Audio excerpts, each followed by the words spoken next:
allow me to explain on 4 specific ways. Under the Indian Constitution, we have a state government and assembly, and which has been reduced to a farce.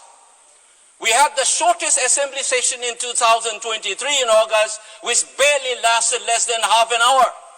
Instead of discussing on the crisis, the assembly was cut short. The government of Manipur openly claims that its power has been stripped by the union government. We don't know who is in charge of the state of Manipur. The leaders of the government in the state says that the police did not report to the Honorable CM and the Home Minister, to whom they are reporting then. And appointment of the big officials of law and order, such as the chairman of the Unified Command, which takes care of the security and law and order situation, coordinate various security agencies, has been removed and planted some ex-bureaucrat by the center. And the CM says, for instance, that some part of Manipur is under my command and some part of the state is under the Union Home Minister. Can you imagine the Chief Minister of Maharashtra saying, Mumbai is under my control and the rest of Maharashtra is under the Union government? That is an illegal subversion of the constitutional mechanism and democracy in this country in the 75 years of our experience. That is the subversions that we have experienced. We don't realize this. The Chief Minister ordered something, the Central Security Forces refused to obey the order. And there are images where the Central Armed Forces stopped the Manipur police from responding to armed attacks on innocent villagers.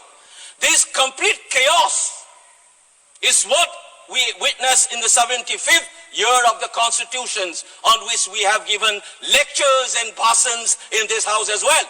It is a reality that is happening in Manipur, but who cares? You have sent in 60,000 plus troops, and under whose command those are working?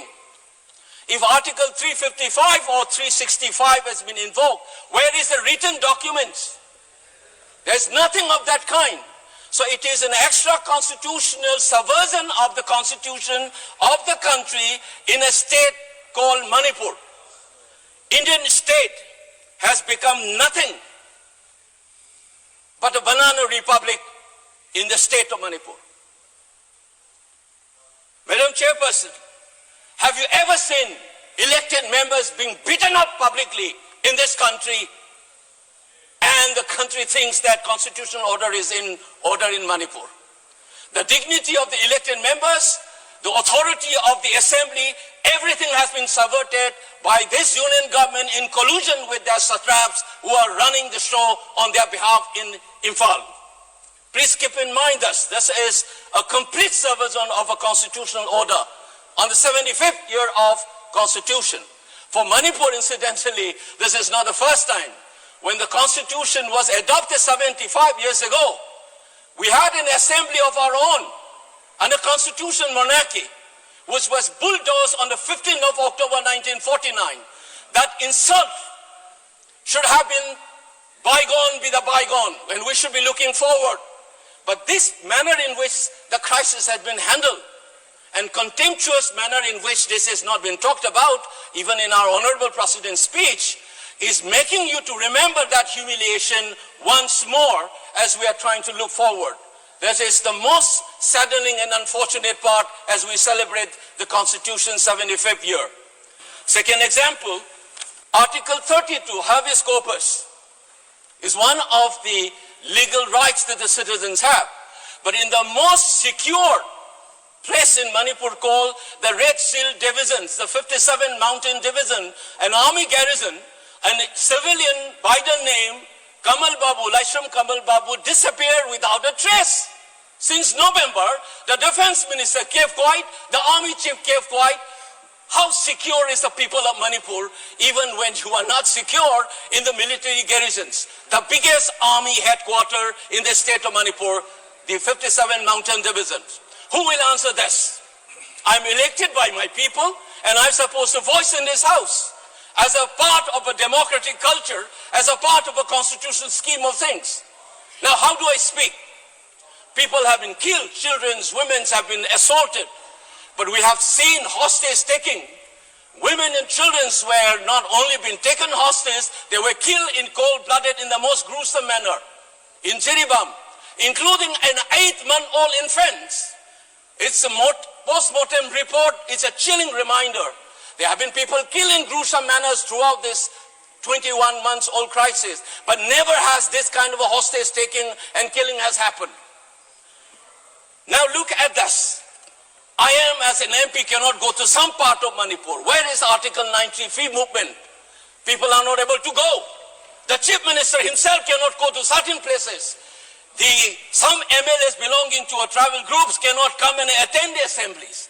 And we think Article 19 is working in the state of Manipur, and we are celebrating 75th year of the Constitution. Where is Article 19? Third point. Very unfortunately, I have been hearing our ministers and leaders saying that Kukis and Meiteis should talk to each other. Have you ever heard when the communal violence happens, Hindus and Muslims should talk to each other? It is the absorbing of the responsibility of the state. First, you should rein in the violence. The authority of the Indian state has been challenged by armed groups. Many of them have been propped up by the Indian security agencies, as many observers have pointed out. Many of these Kuki armed groups under the SU, they have been propped up by Indian security forces, and unfortunately on media you see BJP entering into an understanding with them for them to get help to win elections. Now they are playing havoc. They are running wild. Similarly, in the valley areas, there are armed groups which is reportedly nurtured by political leadership from your party. And this is where you wanted to keep silent. You don't want the rest of the country to know about this. And insist as if, like the Britishers had done, Hindus and Muslim conflict in India is a product of a colonial process. It is not inherent in our country.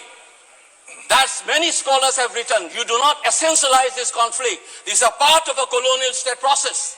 Unfortunately, while still talking about decolonizations and trying to change a law created by the British, we are talking like the Britishers, saying that this is an essential conflict between the Hindu, just like the Britishers have done, as if the Kukis and the Meiteis have an essentialized conflict. It is a product of a state process. We need to decolonize our mind. Lastly, but not the least, that the highest inflation rate in the country today is the state of Manipur. All the small-scale, medium, micro entrepreneurs have shut down. We're losing investment. People are losing jobs. And the unemployment rate, Manipur is among the top 5 in this country.